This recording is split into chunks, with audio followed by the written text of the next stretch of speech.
All right, we're back. Hopefully that was a fun discussion about how you can better explain the things you're looking for, things to do. And actually in the break, Paul and I were talking about, a couple of you have reached out to me and said, well, that sounds great, Michael, but I'm not an entrepreneur. I'm not a vendor. I don't have anything to sell. Why do I need to use value prop? It's actually exactly why you use the scorecard. The scorecard is how you work with somebody else, even if they're asking you for time or to do a project or whatever else. So that's all coming. We'll do a deeper dive on that in the next week or two, and I'll get you guys some of the details. Maybe put together some slides. We'll do something different here at Business Security Weekly.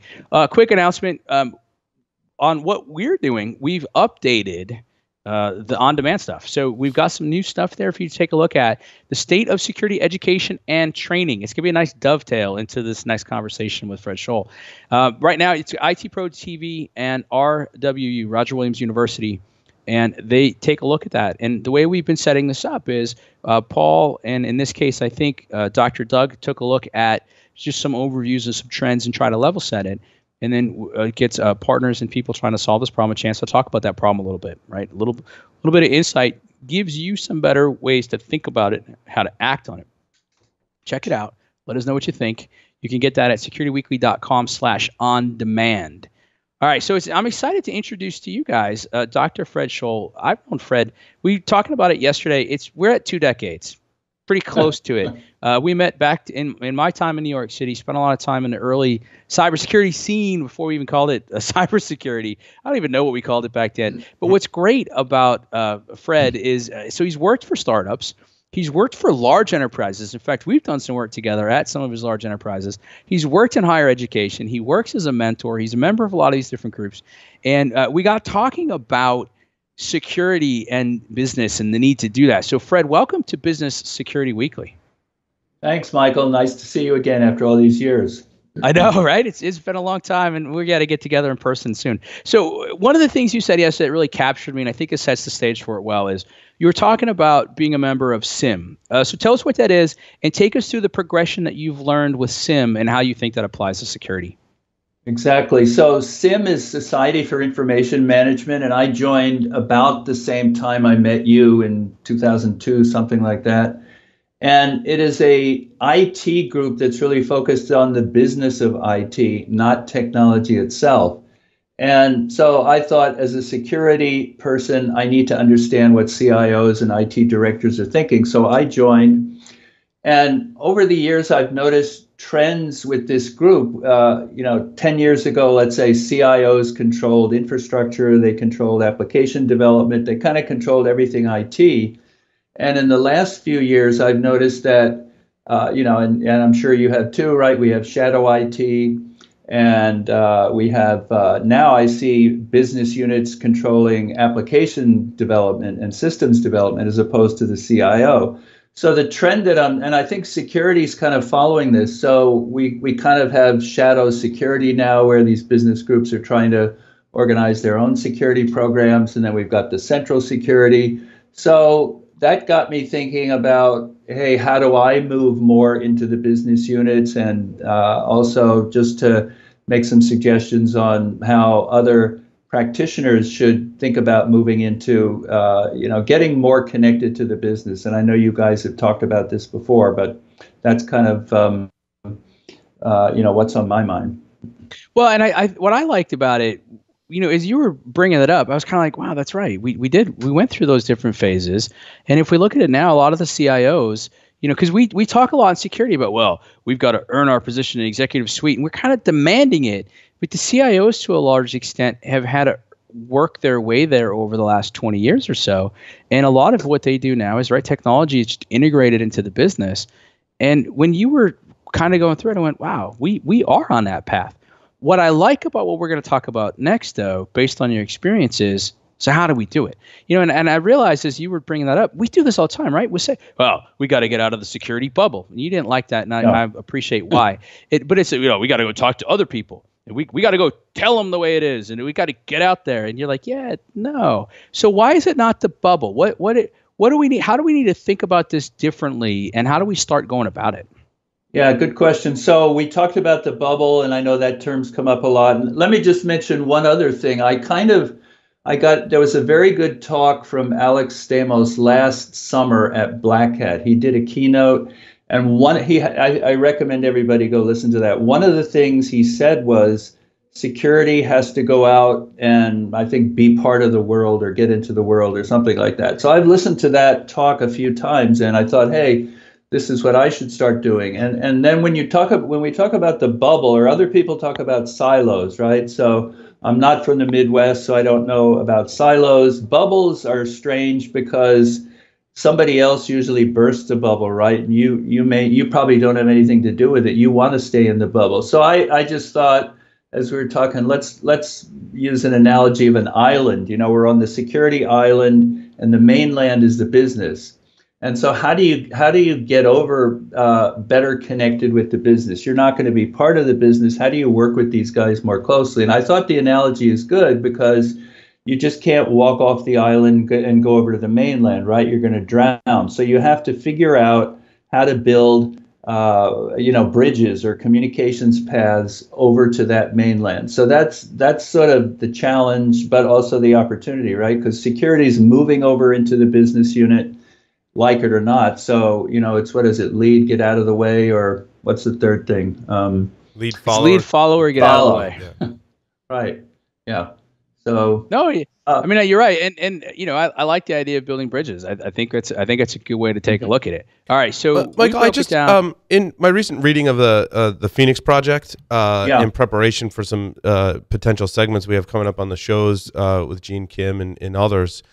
The way that security is presented in that book is very much the island that you talk about. And that book's 5 years old now, right? I feel like even in the past 5 years, like that island has gotten closer to the mainland. Am I just being like living in a utopian world, or is that really the case? No, you're totally right. Actually, my name is in the back of the book. I remember talking to Gene when he was putting it together. I was one of the reviewers, and I think I totally agree with that, because if you look back even 5 or 6 years ago, you didn't see security in the headlines of the daily newspapers on a regular basis. Whereas if you look now, it's there kind of every day. And there's these marketing concepts are, first you have to get share of mind, right? And then you get share of wallet or share of attention or whatever. And so I think what I've seen happening in the last 5 years, as you said, is that we've gotten some share of mind with these business folks, and now it's time to kind of solidify that. And yes, I think the island is moving closer to the mainland, so definitely. Awesome. I just keep having the theme song for Gilligan's Island. Yeah. So one of us is going to be Skipper, someone's going to be Little Buddy. But all right, so one of the things, Fred, that you've talked about too, to kind of build these skills, is you don't always have to do it just within your own organization. So you're in a part of the country where there's a pretty vibrant scene of meetups and opportunities and ways to connect. Yeah. And we broke it down into asking, being persistent, and being selective. So take us through some of your experience, because you also said something I thought was interesting, because I think about, you and I met probably at an event and have nurtured that relationship over the last 2 decades. And you said something yesterday about, that you were not naturally outgoing. Like this was a struggle for you. And I was like, it's kind of, I wouldn't have pegged that based on everything that you've done and everything that we've talked about. So I think a lot of people can relate to that. You're like, wait, you want me to go out and talk to other people? No. Exactly. So how do you do it? So, I have, PhD in electrical engineering. So not naturally a communicator, definitely. So I'm a learner in this area, learning the communication skills that you guys talk about and that people need. And I think there's probably a lot of sort of innately technically oriented people in the security community that don't necessarily relate to, hey, I'll go out and join groups outside of my comfort zone, which are, security and technology. So I encourage people to do that and learn the skills to do it. So I've joined some, business. Everybody's going to have a different opportunity for themselves depending on what their role is and what they're doing. So in my case, as a consultant, I can go out and join groups and make time to go to lunches or dinners or things like that. If you're in an organization, you may want to figure out, how can I interact with the business people other than asking them for money or telling them they can't do this, that, or the other. So that's kind of what I'm thinking about. So I know in Nashville, where I'm based, there are several business groups, their chambers of commerce, Rotary, Kiwanis. There are other groups that you can join. And then I've recently discovered that, I'm an active member of ISSA, ASACA, ISC Squared, the traditional security organizations, but there are a whole lot of new organizations coming along, meetups in cloud, DevOps, and these groups are wonderful because you meet people that are kind of in related fields and they're looking to collaborate or partner with security. And I told you yesterday, last year I went to this big DevOps meeting in Nashville. It was a 2-day conference downtown, and I was kind of surprised there was not one security talk on the agenda. And there were probably 250 people there, and I think there was one other security person in the audience besides me, and there might have been a couple others. So that was pretty interesting. And so I'm kind of following up with that. Next month, I'm giving a talk at the Nashville Project Management Annual Conference for PMs, and I've got to make security interesting for project managers. And so that's what I got to do in the next 30 days. And my thought there is, look, who sees projects at the beginning? It's not the security guy, right? The security guy comes in at the middle or end. But nobody ever starts a project without a project charter and a project manager. So if they learn more about what needs to be done, I think that's going to help, in other organizations. And so that's one of the things I'm doing on the speaking side. All right. So we said ask. And one of the things you pointed out is that when you join, it's not kicking in the door and going, "Hey, everybody, I'm here from security. Aren't you glad I'm here?" It's what's your approach? I mean, now that they're asking you to speak at these events, how are you forging those introductions? I mean, when you show up and you're starting to get involved, what are some things that you think about, and how do you then broach the topics with them so that you can figure out how to better meet their needs to get to the point where they're asking you to help them? Yeah, so that's a very good question, because when you first go into any of these alternate groups, it's probably the same as meeting with your internal business folks. They're not jumping up and down and say, "Oh, great, security's here." So what you need to do, you need to listen, right?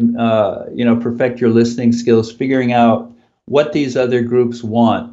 So what do they need? Where does security, and what are they proposing to do that has risks that they haven't thought about? How can you do a presentation or make comments that are going to add value to what they're doing? And then in any organization, it's just volunteering. So I joined the membership committee on a business-oriented group in Nashville. And guess what? I'm trying to recruit more IT or even IT security people to this business group. And then I'm doing other volunteering at a local university, helping to mentor startup companies. And I'm not, mentoring security startup companies. And I know there are security incubators. This is just a business incubator for startups, period. But some of them may be dealing with healthcare information or other types of things where they might need some security advice. So I'm doing that. And then what else am I volunteering for? I'm next week having lunch with some high school juniors at a charter school and talking to them about opportunities in science and technology in general. So I think it's just volunteering. Keep it, always have to go and figure out what does this group need and how can we help them. And then, you've got your security background. How can you help them and improve their security awareness and, figure out what you can get out of it as well. Yeah, that fits a little bit under the moniker you and I came up with of the persistence, which is, it's not you show up to the first meeting and go, "Hi, I'm from security and I'm ready to give this talk because you guys all are dumb and you need to know this." Yeah. And even if you use more artful language than that, obviously I went a little hyperbole there, a little, not a lot. But what you're saying is, no, show up, keep showing up, say hi, get to know the people, volunteer to help with whatever they need help with, and get to be part of that group. And I think what we kind of realized is that security, like it or not, and whether it's earned by each of us individually or not, collectively, security kind of has an interesting reputation to it, where it's always no, don't call those, don't call security, don't get them involved. And what you're saying is, you got to kind of show up and show them that you're not like that, And just telling them, they're not going to believe it. You just got to keep doing it. But as you do that, now, are you also finding, I mean, you got a pretty big list there. As you start helping one group, does that kind of snowball then into somebody else saying, hey, Fred, I saw you speak at this event. Would you come speak at ours? Hey, I really like the way you explain that. Could you come work with these high school juniors? And I mean, are you finding that by being persistent and getting out and asking people how you can help, that's built up enough of a reputation for you personally that now that people are seeking you out? It's starting to. So I'm trying to expand out of the, off the security island into these other groups. And so I think I just started this like 6 months ago, to really focus on it. So I think it definitely does, in the sense that, it's like your level 1 LinkedIn contacts are all in security or something like that, right? And so then if you look at who's in your level 2 and level 3 contacts, you've got 10 or 1,000 times more. So you really, you expand your network out, you maintain your network.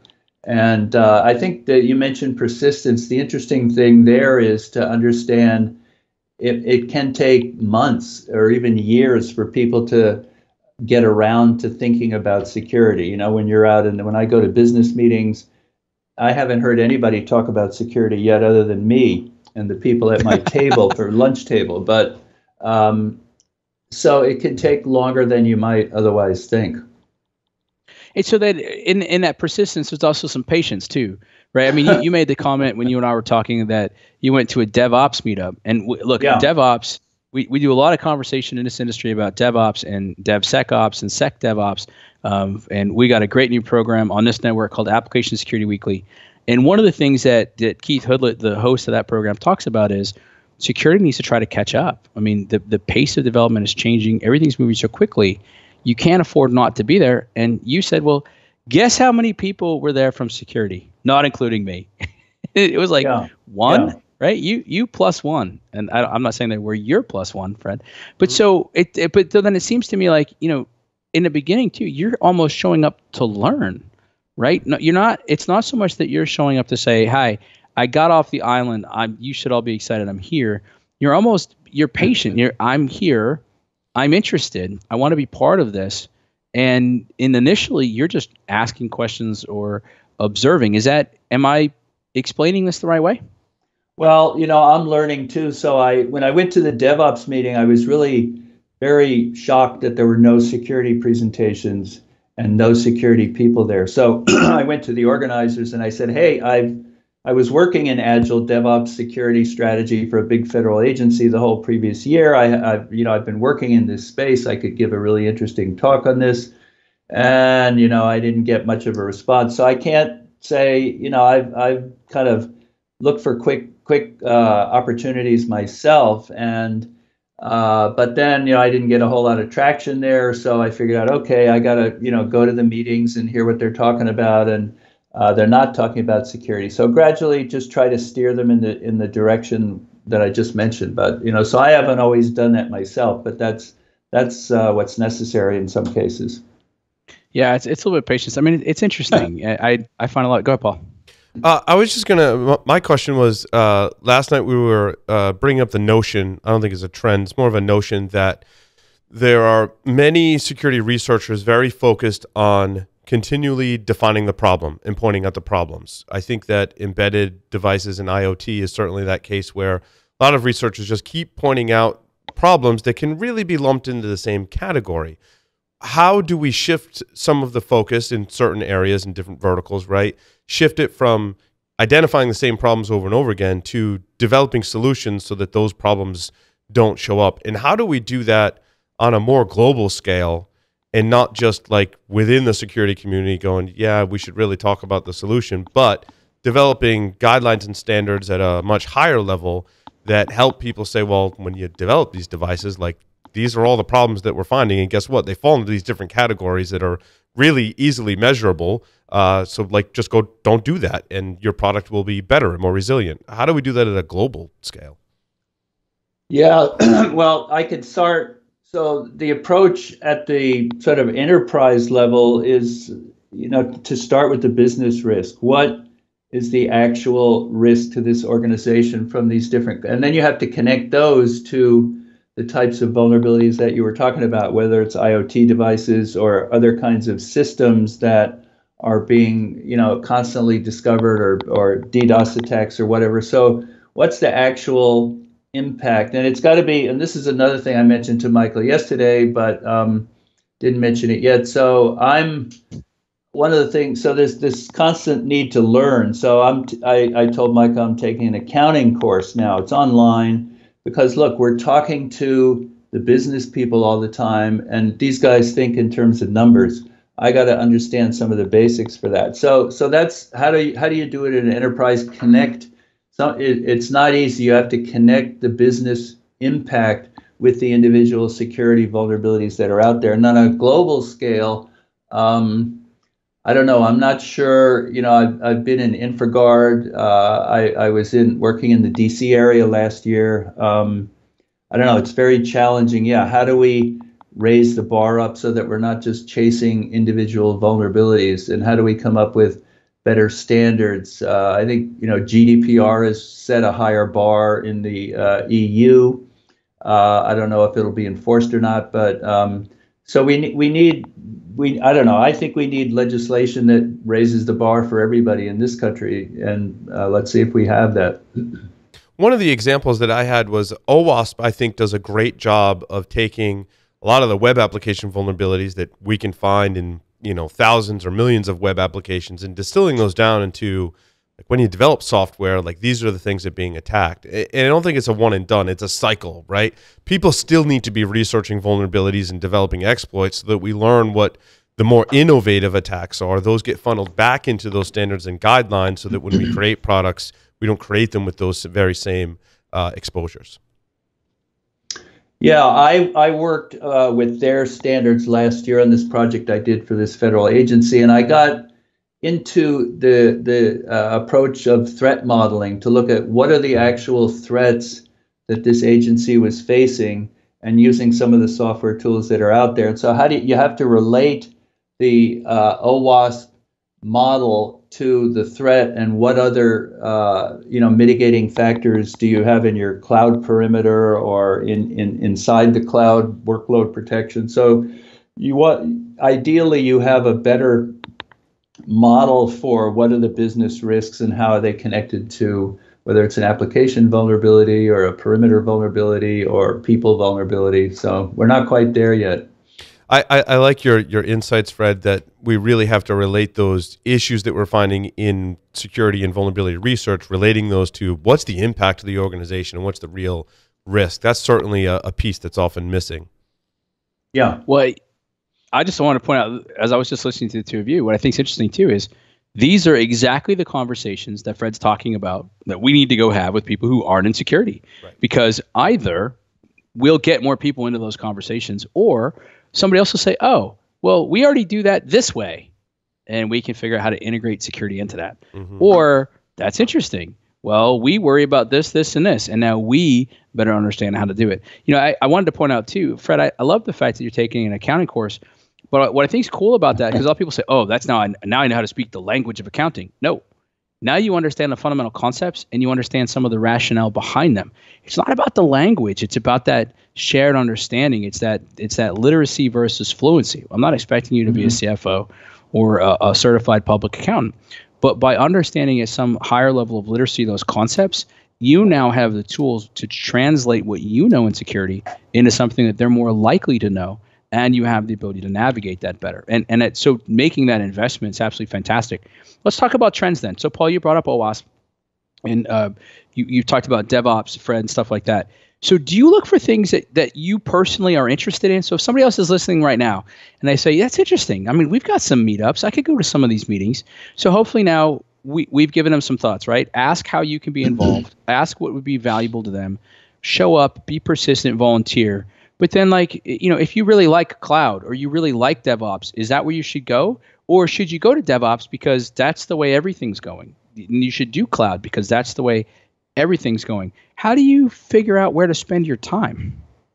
Well, I think I want to go back and answer one of Paul's questions. I'll come right back to this. But the question was, how do we fix this globally? Here's one thing I'd like to see somebody do, and I don't know who's going to do it, but I think we need more, because I've been in the educational side as well, teaching master's level security and for several years. But what we need is more training for the people on the business side. And I don't know how to get more security training for them, because they're not going to go get a security master's degree, but they need to understand this topic better. And I think that if we could ever do that, that would help kind of improve the overall security. I don't know who's going to do the training, but anyway, that's one. But then in terms of picking, so I think everybody, wherever they are in their career, would have some kind of a mission. Mine is improving, the understanding of security by business people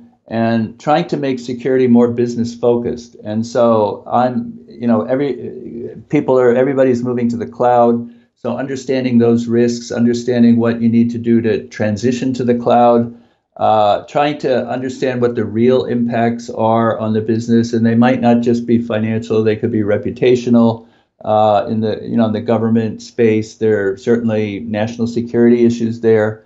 So it's really understanding the business of security and how to kind of translate between, there's a lot of steps translating between a vulnerability and a business issue, but, trying to connect the dots there and helping people helping security. So in my consulting, I work in the governance and compliance and advisory area, and so helping those security leaders get better information to back up the kind of funding and resources they need, helping them in some cases, transition their organizations to be more security aware and taking more responsibility for security. So it's not just on the CISO's shoulders.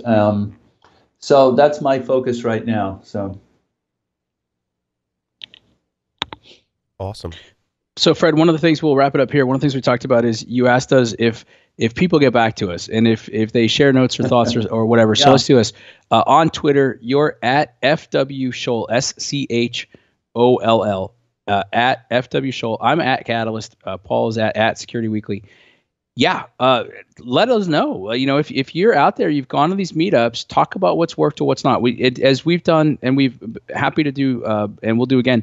We'll read the notes and we'll share the ideas and the concepts. But hopefully, as you pointed out, this is how we get some of those conversations going. Those of you that have had success doing this, now you've got the opportunity to go share your successes with other people. So it's always fantastic. And we can trade notes and talk about the places to go or things to do. And if we can facilitate that here, we're going to be always happy to do that. So Fred, thanks so much for joining us. It was really exciting to have you on the program and share some of your stuff. We're going to take a short break. It's a good chance to remind you that we live stream on Facebook every Friday. So you can go to facebook.com/securityweekly. Check us out. If you're watching us right now live, you can say hi. You can like it because we like the likes. And it keep you informed of everything we got going on here. When we come back, we've got the security innovation news of the week. There are 9 different things we're going to cover: IPOs, acquisitions, exits, funding rounds, everything you want to know. We'll be right back.